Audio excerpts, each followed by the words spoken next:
Hi, I'm Victoria, the host of Listen Up Homebuyers, and I'm pleased to have with me today Jeffrey Jackson, the Deputy Assistant Administrator for the Federal Insurance Directorate within the Federal Insurance and Mitigation Administration at FEMA. Mr. Jackson leads flood insurance operations for the National Flood Insurance Program at FEMA. And Jeff, it is a real pleasure to have you as a guest on Listen Up Homebuyers. It's a pleasure to be here, Victoria. Thanks for having us. Absolutely. I'd like to dive in because this is on everybody's mind. It's a headline all over the country. I'll start by saying it's August 19th, 2022, and we are going to be talking about flood insurance and flood programs. So can you kick us off with what you're working on right now? What are some of the main big top priorities within your organization? Yeah, the first really is education and getting the word out that everyone is at risk for flood. Flood is the most common natural disaster in America. 98% of the counties in the United States flooded to some degree last year. And so where it rains, it can flood, as we like to say, and that really means it can flood anywhere. So it's important for everyone to know that they have a flood risk. It's not about if you're in a high risk flood zone on a map. And so what we're really working on is updating the way we price insurance, the way we explain it to the public so that people understand what their individual property's risk is.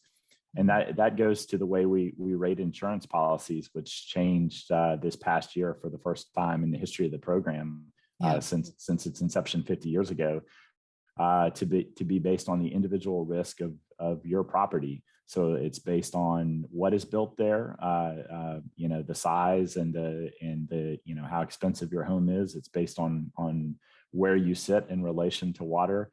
But as we know, with the changing climate, we're seeing more and more flooding. Houston is a prime example. We used to go by the 1% flood chance, or the 100-year flood. Houston had 3 100-year floods in a row. And so things are changing. And I think we have to all recognize that maybe we didn't think we had a flood risk before, but we certainly do. And we need to learn about that. And what we're focused on at FEMA is putting out products and talking to people in a way that they can understand how they're at risk, because we all have a risk, and then the things that they can do to mitigate that risk. So every homeowner, and this podcast is usually directed at home buyers, and I'm going to talk a little bit about that later, but every homeowner needs to be aware of the change in their neighborhood and in their community. And can you talk to me about where does that start? Does that start with a conversation with your insurance, your home insurance person, your contact? Yeah, I'm excited to talk about first-time buyers too, and was really delighted to learn about your podcast. Back in 2010, when I was a first-time buyer, I would have loved to have these kinds of resources available. But you do need to learn about your community, and if you're thinking about purchasing a home, learning about where that property sits, within that community, and learn about the community and what its flood risks are. And it's not just whether it's flooded in the past. I think if we could say anything, that's an important thing to say. And then to let every homeowner in America, we want to let every homeowner in America know that your homeowner's insurance does not cover flood.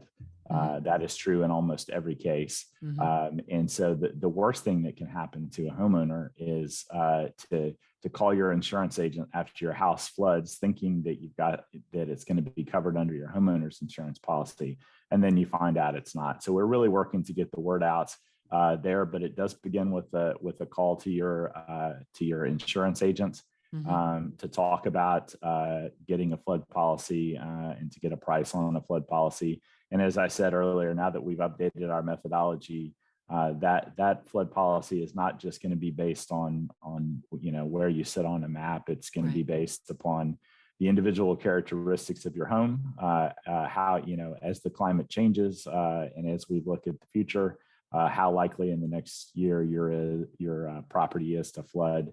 And so it's exciting because we're giving homeowners transparency in a way that we've never given it to them before about what their flood risk is. And, that gives you an opportunity to make an educated purchasing decision about whether to purchase a flood insurance policy. Right. Now, should everyone have flood insurance? We would love for everyone to have flood insurance, and not because we want to sell a lot of policies, but because we know that every home is at risk of flood. From a FEMA perspective, we go into communities after floods happen, and you can Right. walk down the same street and you'll inevitably meet a family who had flood insurance, and you'll meet a family Yep. who did not have flood Yep. insurance. I've read the And stories. Yeah. yeah, an inch of water can cost up to $25,000 Right. of damage to your property and to your belongings. And so, a couple of inch flood, not to mention some of those catastrophic floods we've seen, it can be in the tens of thousands of dollars. And it's heartbreaking. We're glad to service the person who has the policy, and you see the difference side by side in these communities, the people who have flood insurance and And who people don't. who don't. And the message, tough as it is to deliver, is that if you don't have flood insurance, you do have a plan for what happens when it floods. It's to take the money that you need to rebuild your home out of your home equity, to put yourself behind on getting that 30-year mortgage paid off, or to put it on a credit card and put yourself in the position of paying high interest rates till you get that paid off, or taking a loan from the Small Business Administration, which is often available post disaster. But you're really putting yourself behind in terms of the biggest investment that you're going to make, which is, we know for most of us, it's our home. It's your home. But then also, it's where your family lives, and that's your biggest personal investment. And so that's why we believe in the combination of what we call mitigation. So there are things that you can do to lower your flood risk, and if you go to FEMA.gov, you can learn about that as well as talking to your insurance agent. But to come right back around, the best thing you can do is talk to your insurance agents to learn about flood insurance and to decide if it's right for you. I read a report in Scientific America that said that almost no one in Kentucky has flood insurance. And I know that around here, I've had clients looking at flood insurance, and it's expensive. Is FEMA helping with that? And can you talk a little bit and address that situation? Yeah, I mean, Kentucky is particularly heartbreaking. I grew up in Middle Tennessee, and have driven through some of those communities a number of times, and it's just heartbreaking to see the devastation that has happened in those communities. And those particular communities actually, we don't have a great national average when it comes to people taking flood insurance. It's only about 4% between the policies that FEMA sells and between the private market. And it was even, I think, in those communities, 1% to 2%. And so it's, half of what's normal, and what's normal is not particularly good. Right. And so, FEMA is there, and is going to be there from a disaster assistance perspective. But the disaster assistance that FEMA provide, that's another important thing to talk about. It's not going to be the same as insurance. Right. Insurance is going to put you on a trajectory to recover much more quickly. And if you don't have insurance, many of those folks are going to spend years trying to recover. And on the small business side, after a disaster, one in every 4 small businesses never comes back. Yeah. And so, that holds at the household level too. People spend years, if not decades, trying to recover. So Kentucky's a tough situation. It also speaks, you talked about the cost of flood insurance, and it's expensive. Yeah. It's only getting more expensive because we're seeing more and more and more flooding. So FEMA for many years has talked about the importance of an affordability program. Yeah. And we continue to hope to work with Congress on considering that, and giving them all the information that they give, so they can consider passing affordability legislation, because we work very hard to try to convince the people who can't afford it that it's a good investment, and that they'll be glad they made it if they had a a flood loss, but so many families in America simply can't afford it, or it's a Yeah. choice between groceries and between flood Flood insurance. insurance. Yeah. That's no choice at all. You're going Right. to pick groceries every time. And so it's a tremendous problem in America. It's one that we're going to continue to talk about here at FEMA, and Yeah. look forward to continuing the national conversation. Yeah, I think it is cost prohibitive for some people, as you say. And I know, I'm a real estate broker in the Washington, D.C. area. And I had a client looking at a property in an area called Riverdale. And we pull up the tax map and we look at the flood report, and we see that there's, I think on this particular property, there was a letter A. It was a high risk flood area. And maybe you can address that in a second. But so anyway, the long story short of that was that the cost of the flood insurance, because this was a first-time home buyer, inevitably she said, "I'm not moving ahead with that." So that was a tough one, and I think an example of what is happening, of course, all over the country. Can you talk about let's talk about buyers. When somebody is looking at a property, I know that the high risk flood areas start with letters A and V on your FEMA map. Talk a little bit about what that means and whether or not that's something that a first time home buyer should be concerned with. Yeah, as we've moved along here, the maps certainly have their uses. And so the primary use of that is to know if you're in a mandatory purchase area. So as you said, the V zones amount to coastal high risk, and the A zones amount to riverine high risk. But you can't just look at the map and make an informed decision. The very first house I bought was in a low risk zone, but it was very close to an A zone. And so I happen to know about flood insurance because I worked for FEMA, but ended up purchasing it. But maybe I wouldn't have known, and I would have gone along thinking that I was low risk. But what we know from the National Flood Insurance Program is 40% of all of our claims come from outside the high risk area. That's an awful lot of claims. And if we had probably if we had more people buying insurance, that number potentially would be even higher. So with many people are experiencing flood loss, you can't just look at a line on a map for a couple of reasons. One is that's a snapshot in time. So whenever that map was done, that was what they thought at that time. It was the best science at that time. Two, maps have limitations because if you're, as I was in an X zone, which is a low risk zone. I was about 50 yards from an A zone. So I'm not low risk. I'm at least medium risk, if not higher. But if you just only looked at the map, it might be easy to say, oh, I'm in an X zone. I don't have any risk at all. And that's where I think, as a country and as communities have fallen down. And it's a responsibility for all of us, realtors and realtors and insurance agents play a role. We at FEMA play a role. Local floodplain managers play a role in explaining flood risk to people. And so that's why it's just so important before you consider purchasing a property. Yes, you're going to want to look at the map to understand if you have to purchase, but you really want to talk to an insurance agent to understand the level of your risk. And unfortunately, as that risk gets a little bit higher, the price is going to get a little bit higher.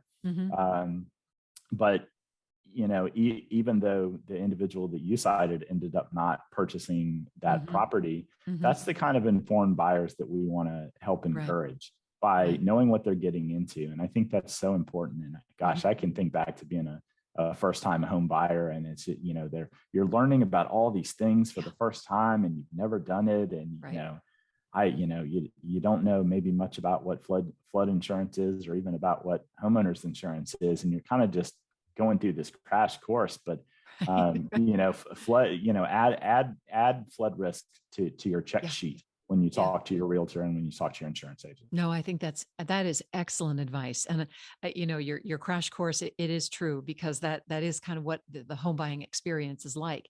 But the most important thing I think that anybody can do when purchasing a home, and certainly my job helping people buy homes, is to make sure they have all the information. That's right. All the information that's available. And it seems like a lot. And we can keep discussing it and going over it. But when you have that information, then you can decide what you're going to do with it.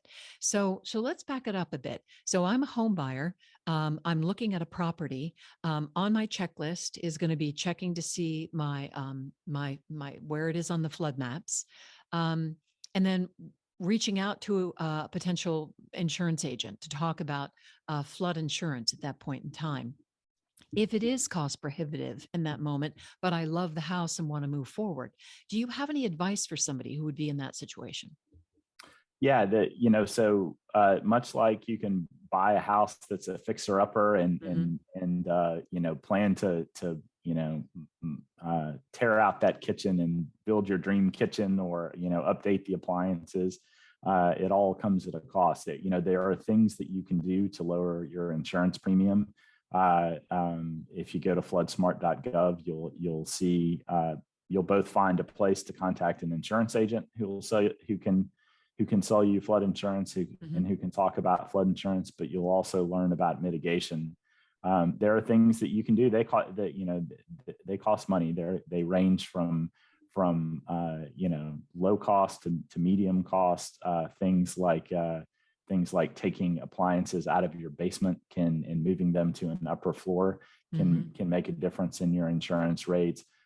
It tends to be more for coastal properties, but elevating your home, which can be expensive, can make a difference. And then things like flood openings can make a difference too, as well. And so, there are people that your agent can get you in contact with, contractors and such, who specialize in these mitigation projects. And then your agent, the good thing about working with an agent is they can tell you what your flood insurance is going to run before your mitigation action and then after your mitigation action. So you can really figure out what that return on investment is. And it can make the difference between making a property affordable for folks and making it be something that maybe they want to take on. And that's your individual situation. Just like, when I bought my first house, it was very important to me to not spend the next year doing an upgrade, a home improvements. Yeah, thank you.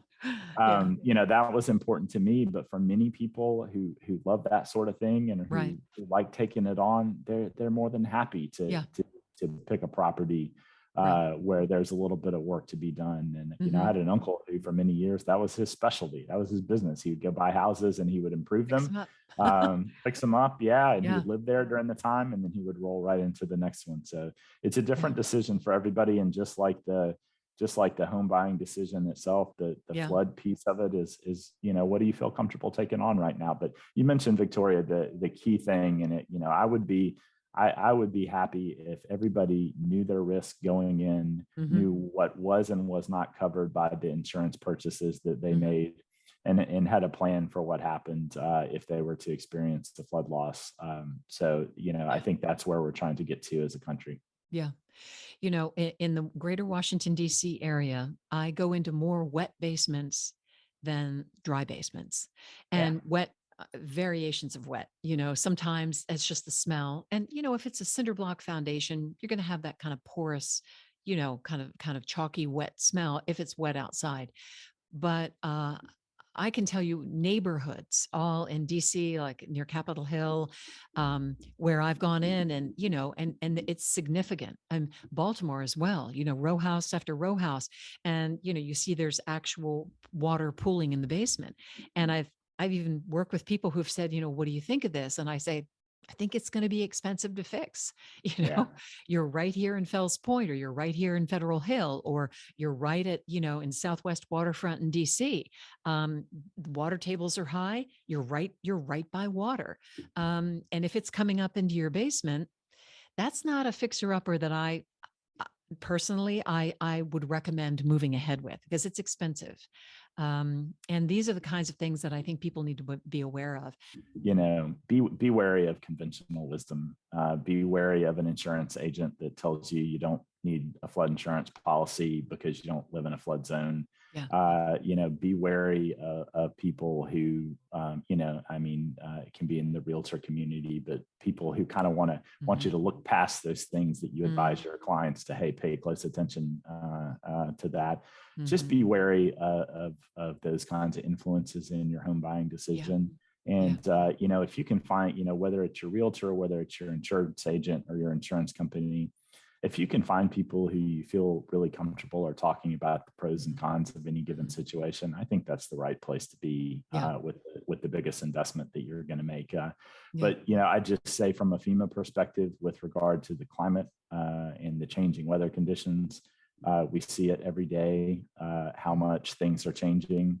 Rainfall, you mentioned, I'm in the Washington, D.C. area also. It wasn't, but a couple of weeks ago, we had, I think it was 4 or 5 inches within an hour or something like that. I unfortunately was commuting home during that time. So it was a little bit crazy. But, those kinds of things. And then the day after, you hear stories of all these properties that are flooded. And there was an animal hospital where the animals had to be evacuated because the floodwaters were rising quickly.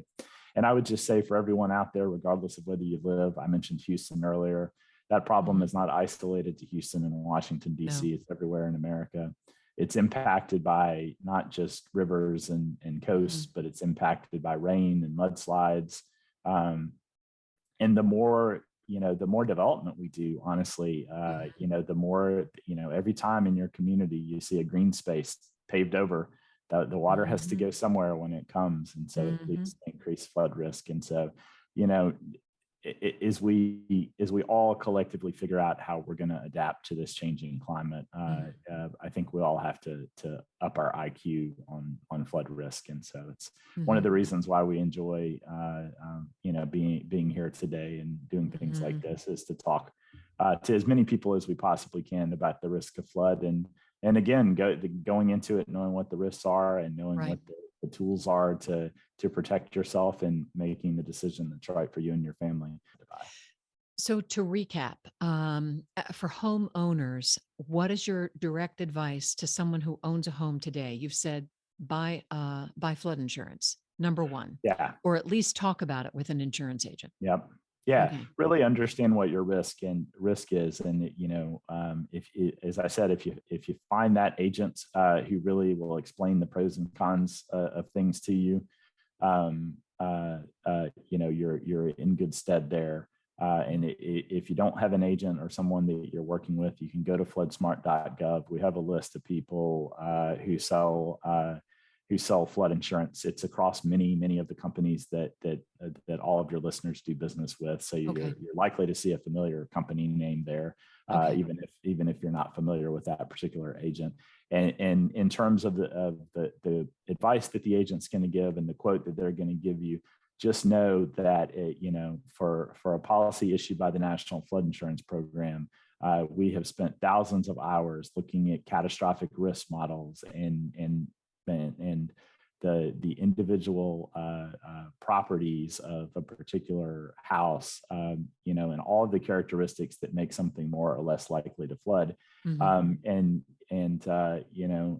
a little bit of an oversimplification, but the higher the price you see, the more at risk you are to flood. But the most important thing I'll close with is that everybody is at risk of flood, even if your policy is on the lower end price wise. You may be low risk, but low risk properties flood every single day, and we see it here at FEMA. And so you really got to do some thinking about that investment and what you would do if you were to experience a flood loss and how you would cover that cost. And we think a flood insurance policy is a good investment.